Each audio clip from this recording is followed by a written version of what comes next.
That's the venue of the two-day Democratic Alliance Elective Congress. And once again, standing by is my colleague, Aldrin Sampier.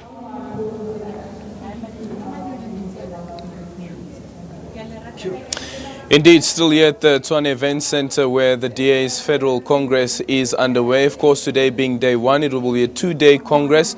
Concluding tomorrow, and tomorrow being a very, very important one, and that is voting of the new leadership. But first of all, before we start the discussion with Mayor Msimanga about voting, first of all, the excitement that was displayed by the DA leader that this Congress is taking place here in Tshwane. Tshwane, of course, being a DA-led municipality, he beamed. Yes, I think, it shows the growth of the organization.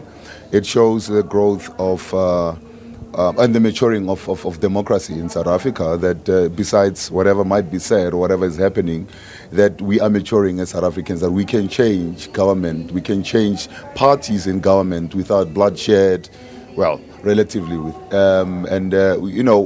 we as an organization are also showing that we are serious about being in government and growing towards the union buildings. So I think it's a sign that he should be celebrating.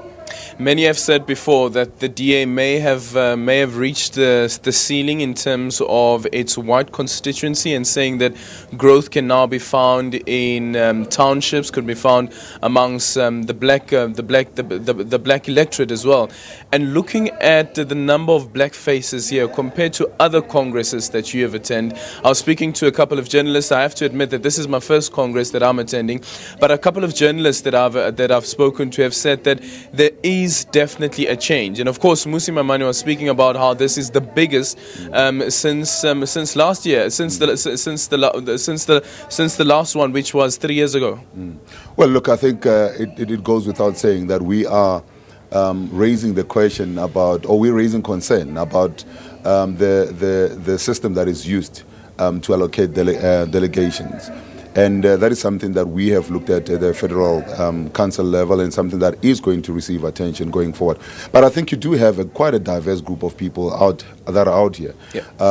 I would say it's fairly balanced. Do we want to see more people being represented? Yes, we want to do that. We want to make sure that people from all walks of life, if we can, ideally would love to have every branch being represented here. It's not always possible, but I think it's as a growing party, you go through some of those stages where you realize that something is no longer working for everybody, and therefore you need to amend, or you need to ensure that it works better for everybody.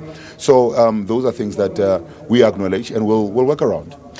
How do you then change the allocation of getting every branch involved here, getting every branch participating here? Because the DA was back in 2016, you contested every single ward in the country. That's exactly why I'm saying ideally would love to have. You see, the proposal that I'll be putting forward is that you need to have at least one branch delegate being represented, and then you can apply a formula in which you are then able to say, the biggest branch, or branch numbers then converts to a certain number of people being allocated. The percentage of voting then, translates to a certain number of people also being allocated. So I think we need to start at the base where we're saying at least each branch, as you correctly say, each ward has been contested. So there should be a reason why each ward should have a branch, should then have a representation at a body like this. Because quite important though is that if you do have that, then it means that even the level of debate that's being had here, the resolutions that's being discussed also takes some sort of a shift, because it's no more just a focus on what previously were the elite, but now there's also a pro-poor focus as well. Well, yes, but I don't think that it is to translate that what we have here is not representing of all walks of life in South Africa. It is. It's not as much as we would love to have it, but it is that. And as I said, as a growing organization, you go through those things, and you realize as you progress that you need to amend some of your methodologies so that you are able to then have a better representation, have a better appreciation of what people in your structures are saying, so that you are able to not alienate people, people, but attract more people towards yourself. And that's another thing. It's the alienation of some people. And I want to ask you, how do you ensure that you grow the party, but make sure that your traditional base doesn't feel alienated? Well, I don't think the traditional base is feeling alienated at this point, and will never feel alienated. And this is why, and I know the next question will be the diversity issue. This is why I've said in the writing that I've done to say, let's look at diversity and what we mean by that. When you're talking diversity, you cannot reduce it to a binary a scenario where it's black and white. When you're talking diversity, it needs to be broad. It needs to talk to sexual orientation. It needs to talk to religion. It needs to talk to gender. There's a whole lot of things that we need to be discussing as to what we mean when we're talking diversity. And once we all agree that this is what we mean, then anybody who is a member or who's affiliated to the DA will understand what is it that we mean when we're talking diversity, what we mean when we're talking about inclusivity and growing a party, and therefore nobody will feel the need to be alienated. Is it possible to do that without quotas? To do what? To push for this diversity without having a quota saying that this is how many black people we expect, for instance, in Parliament, for instance. But this is why I am saying you're then reducing it back to binary to say I need so many black people, I need so many white people. You can never do that. You can never do that. You need to then say who do I have, where do I need representation the most, so that I'm able to then not only have members in Parliament sitting there, but those members that are not in Parliament when it's not sitting, if I'm sending them to the constituencies, are they fit for purpose where they're being sent? But you see, that's the thing, exactly. Nice point. Those guys in Parliament, when they go to the constituencies, which constituencies will they be going to? Well, again, this is why I'm saying, come and look in Tshwane as an example. Our peer councillors, you're not going to be sent to a township just because you're a black person. You're not going to be sent to a suburb just because you're a white person. I have Peter Miller, who's doing exceptional work in Mamelodi. I have Abel Tau, who's doing exceptional work in Waterkloof and in Arcadia. So you are able to have people that you are able to send all over and not reducing it to say, a black person can only speak to black people or represent black people. Or white people only need white people to represent themselves. Let me ask you this quickly. Do you think that it would have been possible to enjoy so much growth had the DA still had a white leader? Well, let's look at how much the DA has grown under Helen Zille. Yeah. The DA has grown phenomenally. And actually, if you look at percentage-wise, it had grown much more than when we had, when Msimanga, percentage-wise. Not in numbers, percentage-wise. I'm talking about a quantum leap. Yeah. It had grown much, much more. So I don't think that you are then saying that as a black face, then I'm able to attract more black leaders, then I'm reducing my numbers in terms of the white leaders that are there. I think it's more the issue of what is the message that I'm packaging, how I'm able to then sell it, and that will be able to then attract you the numbers. And this is why in my campaign I've said, I think that we need to lessen the attack on the ANC. We need to hold them to account. I agree. We need to hold them to account. But then our message and our existence cannot be entirely on bashing the ANC, but needs to be selling hope to South Africa, delivering an alternative a proposal to the people of South Africa. We have policies, we're debating policies here. That's why we should be communicating more. We're more government in more places than we have ever been before. We need to be communicating what we're doing in those places. And I think that's the focus that will lead to us being able to attract more people to us. Let's actually speak about that campaign. Why should you be elected chairperson? Well, I think, a number of reasons, but let's start off with my track record. I joined the Democratic Alliance more than a decade ago. I mean, to be precise, 12, 13 years ago that I joined the Democratic Alliance. I was elected, or I actually then became an official of the party, a director of the party responsible for communications. I then moved over to mainstream politics. I was elected twice as the regional chairperson of the DA in Pretoria. In that time, we grew to a point where the party started recognizing that we stood a chance of winning with winning this municipality. I was elected then the provincial chairperson, and the results speak for themselves. We are now governing in Johannesburg. We are now governing in Tshwane. We have increased our majority in Midvaal to a 2/3 majority. We have reduced in Midvaal, in Mogale, the ANC to under 50%. And that is done because I've been able to communicate the message. I've been able to grow the party with a team at a ground level, so that you're able to have a bigger support base or a core base that is able to go out into communities and spread the message. And I think that's what I want to do now at a national level. And do you think that's lacking at a national level? What? Do you think that's lacking at a national level? I think it's applied differently from province to province, and I think we need to get into a space where we're able to apply that across, if we are serious about 2019 and beyond. And who campaigns for the party? I guess that's something also quite important. I saw there's an article in one of the articles where you quoted as saying that when the DA is on the campaign trail, when the DA is marching, it must not just be the black faces, but it must also be the white faces, those who are part of the constituency of the party. Well, you know, the point I was making there is that the issues that are raised, they are not affecting a particular race. They are issues that are reflective of South Africa as a whole. And therefore, we need to see South Africans in solidarity behind the issues that we are marching about, that we are protesting about, that we are trying to raise onto the public foyer.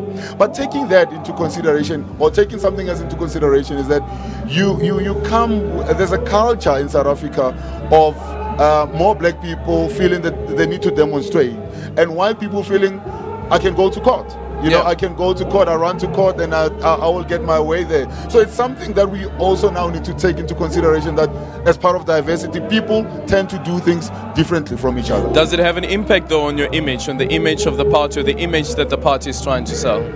Well, I don't know if it does. I mean, we do have white people. Because you'd have your detractors, for instance. You'd have the ANC, you'd have the EFF who would argue that this is a white party. The white people are probably in the air-conned office, but here you have these black people who are now marching in Saxon World, marching to the Gupta household, and there's no white person in sight. Well, if you're using the example of the Guptas, I'm sure you would have had white people. You guys were even flighting the three gogos who were saying Zuma must go, Zuma must go. So you would have people reacting differently to issues. And again, that's an issue of diversity. But more importantly, there is an element where we need to be talking about why is the issue of race more focused on the DA than any other political party. I haven't heard any of you asking why there's no white person or Indian person in the top 6 of the ANC. I have. I'm telling you this, that I have. I've even raised the issue around why is there no colored representation. Well, that's the thing. Yeah. But what it looks like with the DA, this is more predominant than any other political party. And I think that is a bit unfair, but we take it. We take it, as my leader was saying. When we are rising and talking about issues of policy, you'd find others wanting to reduce the debate to issues of race, and which is something that we as a Democratic Alliance, we're very much aware, but we're not going to lose our eye off a bouncy ball. But of course, you can't take away that this is a historically white party, right? Well, it is a historically liberal party that was formed by white people. I'm not going to deny that. But it has evolved. It's been a party that has been able to embrace all races. It's been a party that has been able to embrace all religions. It's been a party that has been able to embrace all sexual orientations. We, the first party, the first organization to openly embrace the LGBT community. Tell me of any other political party that is able to do that. Well, None. Can we say that the ANC probably, because they also pushed for that motion, that after being pushed by the DA to do so. Well, there you have it from Tshwane Msimanga. Let's probably say good luck as you take on this race. Are you confident? Well, I'm very much confident, but obviously you can never know until the last vote is casted and the results are announced. But so far we have done an exceptional good job in campaigning in a positive manner and ensuring that we get our message across. So it will be left to the delegates to decide how the next 3 years and the direction which the DA takes is going to be. Well, we have to see indeed what that would be like. Of course, that will be very important heading into the 2019 elections. As you can see, the DA delegation here, people coming from various parts of the country, part of the Congress that's taking place here in the city of Tshwane. The city of Tshwane, of course, being a municipality that's governed by the DA as part of a coalition. Just a quick one before I let it go. How difficult is coalition governance? Well, coalition governments are very difficult by nature. Because, we come and represent different constituencies or come with different value systems, right? We believe in different things. But one thing that I've been able to do, and I think I've been able to do successfully, is that I've always had an open door policy. This is why when I passed my adjustment budget, and when I passed the budget following that, I didn't have anybody voting against it. Because I've been able to bring everybody, including the ANC, the EFF, ACDP, COPE, APC, bring them around the table and say, let's sit down. I want to hear what is it that you want to see into this thing. So as long as you're bringing something that brings the people in the center of everything that you want to do, then we'll agree. But if you're bringing in petty party politics, then we are going to have a very, very serious challenge going forward. And that's the relationship that I've been having with the other political parties in the city. Tshwane Msimanga, thank you so much for your time. You also indicated earlier on that when he got into the city of Tshwane, there was a deficit of around 2 billion rand, and now you're sitting at what, 700 million? 700 million. It's not where we need to be, but at least with the treasury regulations, you need to have at least 90 days of reserves in your bank. We are now sitting at about 45 or so, and we're building towards that 90 days. It's not where we want to be, but with all the backlogs and everything that needs to be done in the city, we are going to be building it gradually until we get to the level that we need to be. And we'll be watching closely. Of course, the 2019 elections also coming soon. In the next couple of months, what will the DA's election message be when they go out and campaign for the 2019 elections? Aubrey, it's back to you in studio.